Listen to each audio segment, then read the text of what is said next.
ଇଏ ଇଏ ସାମ୍ବାଦିକ ସମ୍ମିଳନୀ ନୁହଁ, ଆପଣମାନଙ୍କ ସହିତ ଆମର ଭାବର ଆଦାନ ପ୍ରଦାନ। ତେଣୁ ଇଏ ଗୋଟେ ବନ୍ଧୁତ୍ୱପୂର୍ଣ୍ଣ ମିଳନ କହିଲେ ଚଳିବ। ତେଣୁ ଯେହେତୁ 2025ରେ ଆମେ ପ୍ରତ୍ୟେକ ବର୍ଷ ଆଗରୁ ଗେଟ୍ ଟୁଗେଦର ଗୋଟେ କରାଯାଏ ଆପଣମାନଙ୍କ ସହିତ, ଏଥର ଡେରି ହେଇଯାଇଛି। ତେଣୁ ଆଜି ଏକ ଭଲ ଦିନ ଯୋଉଥିରେ କି ଆମମାନେ ସବୁ ମିଳିତ ହୋଇଛନ୍ତି। ଆଜି ଯୋଉ କହିଲେ ଆଜି ଆମର ଗଭର୍ଣ୍ଣିଂ ବଡି ବରପଦା ଇଞ୍ଜିନିୟରିଂ କଲେଜର ଗଭର୍ଣ୍ଣିଂ ବଡି ଅନୁଷ୍ଠିତ ହୋଇଥିଲା। ସେଥିରେ ସମସ୍ତ ମେମ୍ବର ମାନେ ଉପସ୍ଥିତ ଥିଲେ ଏବଂ ତା ଭିତରେ 5-7ଟି ଏଜେଣ୍ଡା ଆମେ ହାତକୁ ନେଲୁ। ପ୍ରଥମତଃ ଏଜେଣ୍ଡା ଯୋଉଟା ଯୋଉ କହିଲେ ଯେ ଏଠି ଠିକ୍ ଭାବରେ ଯୋଉ ଷ୍ଟାଫ ଏବଂ ମ୍ୟାନେଜମେଣ୍ଟର ଯୋଉ ପରସ୍ପର ଭିତରେ ଗୋଟେ ବହୁତ ଦିନ ପର୍ଯ୍ୟନ୍ତ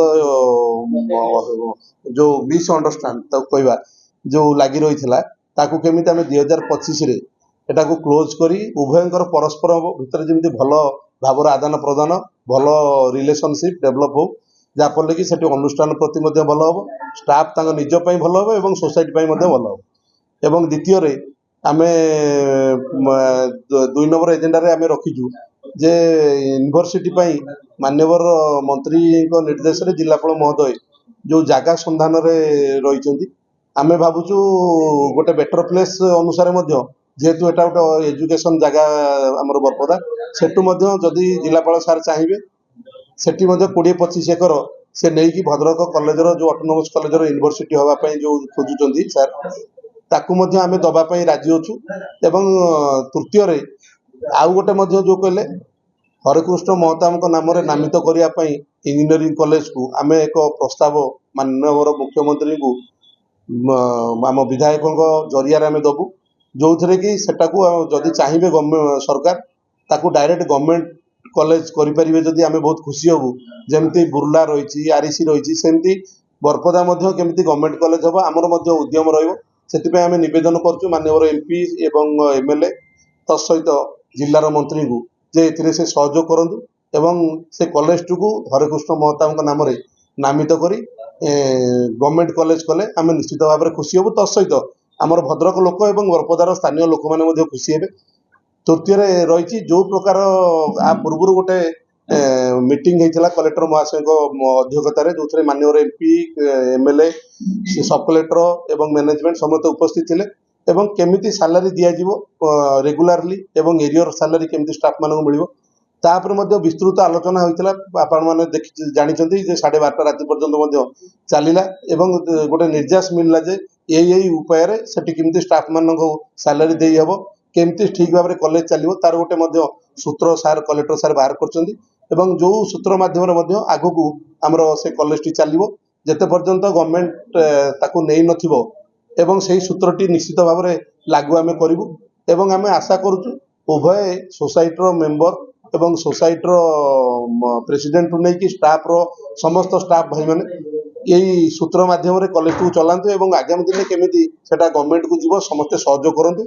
ଏବଂ ଆଶା କରୁଛି ତାର ଆପ୍ରୁଭାଲ ମଧ୍ୟ ବର୍ତ୍ତମାନ ସୁଦ୍ଧା ଆପଣଙ୍କ ଜରିଆରେ ମୁଁ ସେ ଭାଇମାନଙ୍କୁ କହିବାକୁ ଚାହୁଁଛି ତା ଆପ୍ରୁଭାଲ ମଧ୍ୟ ମିଳିନି। ଏ ବର୍ଷର ଏଆଇସିଟିରୁ ଆପ୍ରୁଭାଲ ପାଇଁ ଆମେ ଯୋଉ ପ୍ରୋସେସ ଆରମ୍ଭ କରିନୁ, ତେଣୁ ସେଠି ମଧ୍ୟ ସେମାନେ ସହଯୋଗ କରନ୍ତୁ ଏବଂ ପିଲାଙ୍କର ଭବିଷ୍ୟତ ଯେମିତି ସେଠି ନଷ୍ଟ ନ ହୁଏ ସେମାନଙ୍କର ସହଯୋଗ କାମନା କରୁଛୁ। ଏବଂ ଏଠି ଏ କଲେଜ ଚାଲିବା ପାଇଁ ଯୋଉ ଲୋକ ପ୍ରତିନିଧି ମାନେ ବର୍ତ୍ତମାନ ସୁଦ୍ଧା ଅଛନ୍ତି ଆମର ନିର୍ବାଚିତ ଏମ୍ଏଲ୍ଏ, ଏମ୍ପି ଏବଂ ମାନ୍ୟବର ମନ୍ତ୍ରୀ ଯଥା ସମୟରେ ସମସ୍ତ ପ୍ରକାର ସହଯୋଗ କରୁଥିବାରୁ ମ୍ୟାନେଜମେଣ୍ଟ ତରଫରୁ ତାଙ୍କୁ ମଧ୍ୟ ଧନ୍ୟବାଦ ଦିଆଯାଉଛି। ହାଇକୋର୍ଟର ଅର୍ଡରଟା ଆପଣମାନେ ସମସ୍ତେ ଦେଖିଛନ୍ତି। ହାଇକୋର୍ଟରେ ଗୋଟେ ଭଲ ଅର୍ଡରଟା ହେଇଛି ଯୋଉଟା କି ଆପଣ ବୁଝିବେ ଏବଂ ବୁଝିକି ମଧ୍ୟ ବୁଝିପାରିବେ। ସେ ଅର୍ଡରରେ ସ୍ପେସିଫିକ୍ ମଧ୍ୟ ହେଇଛି ଯେ ଏଟା ଗୋଟେ ପ୍ରାଇଭେଟ ଅନୁଷ୍ଠାନ, ତେଣୁ ହାଇକୋର୍ଟର ପାଖରେ ଆସିକି ଏଠି କିଛି ଆଲୋଚନା କଲେ କିଛି ପ୍ରାୟ ଫଳପ୍ରଦ ହବନି। କାହିଁକିନା ତମେ ଷ୍ଟାଫ୍ ଏବଂ ଏମ୍ପ୍ଲୟିଜ୍ ଏବଂ ଏମ୍ପ୍ଲୟର ଏ ଦି ଜଣଙ୍କ ଭିତରେ ଯୋଉ ଝଗଡ଼ା ରହୁଛି ତମେ ନିଜ ଲେବୁଲରେ ଏଟାକୁ ସାର। ଏଠି ହାଇକୋର୍ଟରେ ତମ ପାଇଁ ଜାଗା ନାହିଁ, ତମେ ନିଜେ ତେଣୁ ସେଇଟାକୁ ଆପଣମାନେ ଦେଖିଥିବେ ସେ ଅର୍ଡରଟା। ସେ ଅର୍ଡରରେ ଉଭୟଙ୍କୁ ଆମକୁ ଦିଆହେଇଛି ଯେତେ ପ୍ରକାର ପିଟିସନ ଆମେ ଉଭୟଙ୍କ ବିରୁଦ୍ଧରେ ଦେଇଥିଲୁ ସବୁଗୁଡ଼ିକୁ ଖାରଜ କରିଦିଆଯାଇଛି। ତେଣୁ ଏବଂ ଆମକୁ ମଧ୍ୟ ଡାଇରେକ୍ସନ ଦିଆଯାଇଛି ଯେ ତମେ ହାଇକୋର୍ଟରୁ ଯାଇକି ତମ ନିଜ ଲେବୁଲରେ ବସିକି ଏଟାକୁ ସାର ଏବଂ ଏକୁରେଟ୍ ଫୋରମକୁ ଯାଇକି ତମେ ଆଲୋଚନା କର।